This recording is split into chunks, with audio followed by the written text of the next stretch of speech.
So one thing real quick, and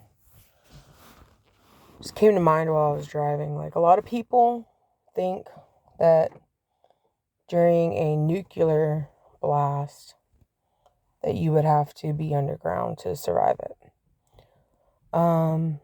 That's not true. That's not true at all. You can survive above ground. And in your house, you can survive. There's just a few things that you have to do to survive. Before I get to that, let me make a couple quick statements here. I don't know if I've already done it on another video. I think I might have done it on my TikTok, but not on my YouTube. If there is a nuclear blast, let's say you're outside, doesn't matter where you're at, front yard, at work, at school, wherever you're at, and you see a bright flash of light in the sky, don't try to look for the source of that light. Don't be like, oh, wow, that's so pretty. Where is it coming from? Or, oh my God, what is that? Like, don't look at the light because you don't have time to be examining that light. You need to put your thumbs in your ears, hold down your eyelids. Like, seriously, hold down your eyelids, preferably thumb in ear. Maybe cover your eyelids. Lay flat on the floor and only breathe through your teeth. So maybe not even cover your eyelids. Maybe, I don't think you have time to put your finger up your nose, but I don't think you could. Probably best to stick your head in your shirt. Probably. But fallout's not going to be right in that moment. So I'm probably over exaggerating. Okay, yeah. So what you're going to want to do is put your thumb in your ear to protect your eardrums. You want to cover your eyelids to protect your eyes. And you want to breathe through your teeth. But you're going to want to lay flat on the floor because the shock wave can and will explode your internal organs if you're standing vertically. If you're laying flat, that shock wave will pass over your body. Once that's happened and you don't hear like another one happening, first of all, you have 8 to 10 seconds to plug your ears and lay on the ground. You don't have time to warn anybody. You don't have time to yell off to your friends and family what to do. None of that. So you better have your plan in order and have your kids trained on what to do. Or if they see you do it, that they immediately copy you doing it. No questions asked. None. Period. Zip, zilch, none. I don't know if you have to run drills with your kids in the front yard. Do a reward system if they do what you do, that they get a prize. However you want to train them. Friends and family, half your friends won't listen to you. They're going to think you're crazy. Oh, they hear you, or they're just nod, whatever. But your own kids that you can help, teach that. Teach it to them.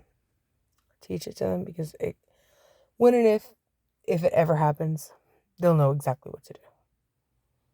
And they'll teach their kids. To your grandkids or your great-grandkids or your nephews and nieces. Ooh, aunties and uncles. Oh, yeah. Teach your nephews and nieces. Nephews and nieces love learning from their aunts. They think their aunts and uncles are crazy, but cool and fun. So you can definitely teach them that. Their parents don't want to teach them, you teach them. Anyways, back to what I want to say. You're on the floor, shockwave passes over you, boom, great. Now you have between 10 and 15 minutes before fallout takes place. There's going to be smoke, there's going to be ash, more than likely. Max time you're going to have to get indoors into a building to avoid radiation is 15 minutes. Now, let me explain something to you. Most people think, or my cat, he's desperate for affection. Let me turn this light off. Okay, there we go. Most people think that a normal house will not work. Those are my hurricane shutters. Not everybody's going to have hurricane shutters as well. But I got lucky with having those. They probably would help me in some situation. Any windows that open, especially windows that open, you're going on the inside, you're going to want to tape those up with trash bags. Completely airtight sealed. Preferably, if you could put a piece of cardboard there first up against the glass on the inside, tape the cardboard down first and then tape plastic over and make it airtight, that's even better. And you're going to want to do that on every single window and on every single door. You're going to put the duct tape, the floor. So you're going to tape the door, like around the door itself. You're going to tape out onto the floor and then completely tape that. But the problem with that is if you don't use cardboard or pre-tape the crevices, you're going to have a leak, which can let toxic air and radiation into your home. So you want to really make it airtight, like Area 51 airtight. But you can do it. They taught us how to do it during 9/11. I say they, I mean my teachers in California. I now live in Texas, but my teachers in California taught us how to tape up. I think it was my ROTC teacher. My master sergeant. I think we all took turns practicing how to tape up the doors and the windows to the classroom for in the event that a bomb were to go off. Pretty sure it was ROTC. It could have been another class like history or something, but I think it was ROTC. It was almost 20 years ago, so maybe 30 years ago. 20 to 25 years ago. So my memory's a little off, but I definitely remember learning it in school. Now, let me explain something to you. Most people think, oh, I'm not going to survive it. You have to have between a certain amount of feet between you and the radiation and you and the fallout. Yes, that is true to an extent. Okay. Inside your home, you're going to have, most homes have some type of ducts or vents. It could be even the fan in the bathroom ceiling. You have to tape that off, seal that off too. Every single window and door has to be taped off and sealed off on the inside. Now, you want to stay as far away from all the windows and doors that are connected to the external as possible. So, for example, that's a bedroom. That's a bedroom. They go out like, I don't know, like that far into the house. There's a hallway that goes down and there's another bedroom to the right. You don't want to be in any of the bedrooms. You don't want to be in the living room. Why? Why don't you want to be in the living room? Why don't you want to be in one of those bedrooms? Even if they're sealed off. Because the walls, the exterior of the house are going to start absorbing radiation and fallout. And therefore your body can become exposed to the radiation and fallout. And if you're not taking potassium iodine supplements prior to this happening, your thyroid is going to suffer damage and not properly function, and therefore you'll get cancer and die. And now the government, the United States government, will minimize this and tell you, hey, you're not just let me start over. The government is not going to tell you that you need potassium iodine. They're going to minimize it and they're going to say you don't need it. It's not that important. All it does is prevent cancer. That's not true. While only 2% of the fallout causes radiation sickness to develop into cancer, your body needs thyroid functioning every day or you die. My mom has thyroid problems, If her thyroid's not functioning properly, she stops breathing and can die of asphyxiation from no air. You will suffocate to death and choke to death and die if your thyroid gland stops working. You have to have a functioning thyroid gland. Now, you can have an overactive one, an underactive one, as long as it's working, you know, and you'll still survive. But if it's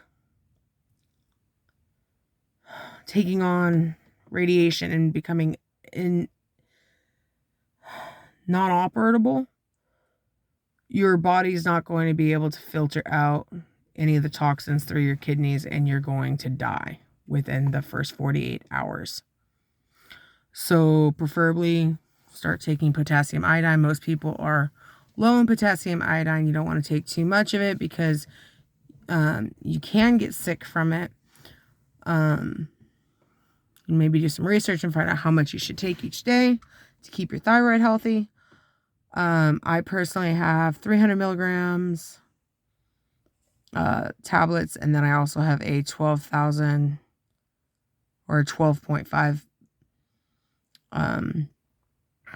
milligram, which is the equivalent of 12,500 MCI. I'm not sure on the terminology, but it's a lot. Saved up in my house. I'm not currently taking it. I need to start taking it again. Probably something that I'll start doing. But the government, just like the N95 masks, they're not going to tell you that you need potassium iodine because they know, and it's in the documents. I've read the documents. Potassium iodine will sell out within the first 48 hours of even a suspected threat to U.S. soil. You need to have potassium iodine stored up and preferably be taking it. Even if you take one supplement a week of the higher dose, and then it like kind of stays in your system throughout the week, that works too. That's like 4 tablets a month you would be taking. If you want to take it every Monday at the start of the work week, great. Then you're ready. Back to what I was saying about sealing up the house, which preferably if you're in a regular home, you're going to want to restrict yourself to a very small area and give yourself about 20 feet of space. Now, you're not going to get that from the roof. You're not going to get that from the roof 20 feet down. It's not going to happen. However, with everything else sealed off, your chances of survival are greater. You have about an 80 to 90% chance of survival if you do everything else. And you stay indoors within the first 48 hours. Now, the government says the first 48 hours are the most toxic, most deadly.